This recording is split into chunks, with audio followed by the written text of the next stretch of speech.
Halo, apa kabar pemirsa? Saat ini saya Anggun Aktarini sedang berada di Gedung Nusantara 2 di DPR RI Senayan, Jakarta. Dan kita baru saja diresmikan nih terkait dengan Undang-Undang Pengembangan dan Penguatan Sektor Keuangan atau RUU PSK dan sudah disahkan hari ini. Tentunya ini membahas terkait dengan regulasi yang diharapkan menjadi landasan yang lebih kuat bagi stabilitas sistem keuangan nasional. Nah, ini ke depannya diharapkan tantangan ekonomi global yang kian dinamis bisa dijawab dengan hadirnya rancangan undang-undang ini, pemirsa.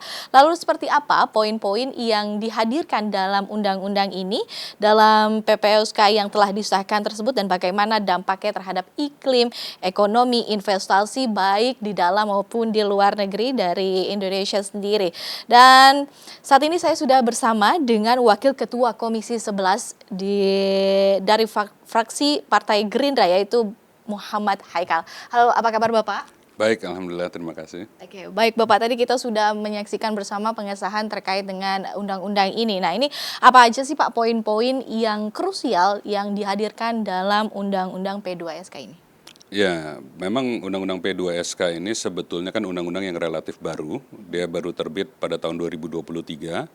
Namun pada saat sudah berlaku itu ternyata ada yang menguji materi dan ada 2 putusan MK yang harus kita jawab dengan revisi Undang-Undang P2SK. Salah satunya adalah terkait independensi biaya LPS yang selama ini masih ditentukan oleh Kementerian Keuangan diminta dipindahkan ke DPR.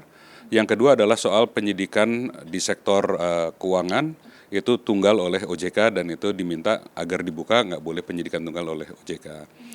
Jadi pada saat kita lagi melakukan revisi ini, tentu juga memang bersamaan dengan adanya pemerintahan baru dan banyak sekali isu yang kita perlu tanggapi terkait untuk pendalaman pasar, untuk meningkatkan pertumbuhan perekonomian, menggairahkan seluruh sektor ekonomi, terutama finansial.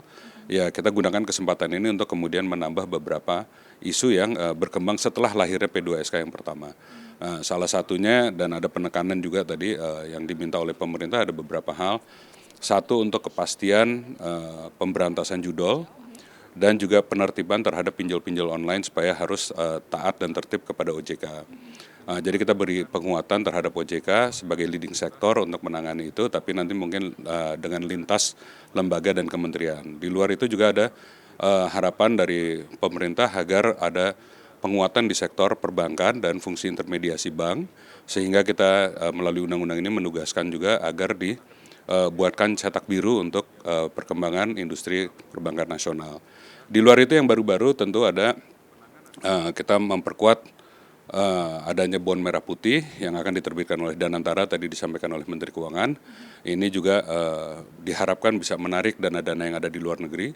Di samping itu juga kita membuat adanya pusat finansial internasional Indonesia. Nah, ini ntar menjadi kawasan khusus yang bisa melayani macam-macam kebutuhan investor-investor mancanegara maupun domestik yang selama ini mungkin dilakukan di negara-negara lain seperti di BVI, Cayman Island, dan seterusnya. Di luar itu juga kita melahirkan suatu bursa baru yaitu bursa untuk mineral dan komoditi strategis. Ini juga sejalan dengan harapan pemerintah untuk bisa meningkatkan penerimaan negara di sektor sumber daya alam. Nah, di luar itu yang sudah ada di dalam P2SK kita simpulkan kira-kira ada 17 item termasuk yang 5 tadi. Tapi ada hal-hal lain yang misalnya penguatan lembaga. Penguatan lembaga itu ada misalnya hal-hal yang teknis lah sifatnya. Misalnya Dewan Komisioner atau Dewan Gubernur boleh diwakilkan misalnya pada saat dia harus ada tugas di luar negeri dan seterusnya dan dalam hadapan pengadilan. Begitu juga ada terhadap beberapa penguatan kelembagaan lain yang kita berikan, antara lain juga kepastian terhadap dia memberikan pekerjaan seperti pembina lingkungan dan seterusnya. Di luar itu juga ada beberapa hal teknis yang kita perbaiki, misalnya terkait dengan pemilihan Dewan Gubernur dan Dewan Komisioner dan penggantian antar waktunya. Di luar itu mungkin ada beberapa hal lain yang untuk masyarakat seperti Jasara Harja sekarang bisa mengganti kalau ada kecelakaan tunggal Itu memang baru kita masukin karena itu menjadi masalah yang selama ini kita semua bayar asuransi ke jasara harja, tapi kalau ada kecelakaan tunggal tidak bisa ditanggung. Jadi banyak sekali lah kebutuhannya, termasuk aset kripto juga kita memberikan penguatan untuk pendalaman industrinya. Oke. Pak, ini terakhir terkait dengan P2SK ini kan juga membahas mengenai aset digital ataupun kripto yang sekarang sedang naik, bahkan masyarakat juga sudah mulai beralih ke arah sana untuk menempatkan asetnya. Bagaimana pengaturan yang sebenarnya signifikan dilakukan di dalam undang-undang ini? Ya, pengaturan yang dilakukan sini yang pasti yang kita utamakan adalah perlindungan konsumen dan investor nasional. Jadi kita semua tahu bahwa kripto ini kan lahirnya dari orang mau lepas dari sistem keuangan yang tradisional, dan bahkan generasi, kalau ini yang sekarang Gen Z nih ceritanya kan senang sekali transaksi di kripto, aset digital lainnya. Nah, kita tentu di semua negara saya rasa juga melakukan pendalaman terhadap industri ini karena memang ini menjadi suatu keniscayaan yang sudah diadopsi dan kelihatan tumbuh di setiap negara. Nah, kita maunya supaya ini kan kalau kita nggak regulasi dan ini semua bebas, tentu ada tempat-tempat di luar negeri sekarang yang paling banyak menikmati dana-dana kita ini. Akhirnya dana-dana anak muda kita, termasuk yang kita-kita yang udah agak tua nih, masih belajar. Tapi kan kalau kita semua transaksi di kripto ini, sekarang hubnya bukan di kita. Nah, ini yang kita lagi usahakan supaya kenapa kita menjadi salah satu negara yang punya bursa kripto.